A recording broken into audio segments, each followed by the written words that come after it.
Всем привет, с вами Смотри Софт. В этом уроке я покажу, как решить проблему, когда у вас возникает надпись «У вас нет разрешения на открытие этого файла».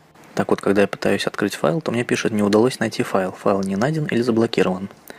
Если в другом месте пытаюсь открыть, то у меня пишут «У вас нет разрешения на открытие этого файла».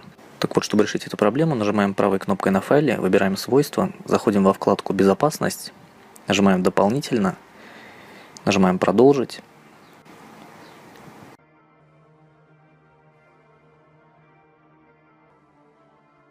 Нажимаем «Добавить», выберите «Субъект», здесь пишем ваше имя пользователя, нажимаем «Проверить имена», чтобы нашелся такой пользователь, ОК, ставим галочку «Полный доступ», ОК, и ОК, и готово. Теперь файл возможно воспроизвести или вставить куда-то.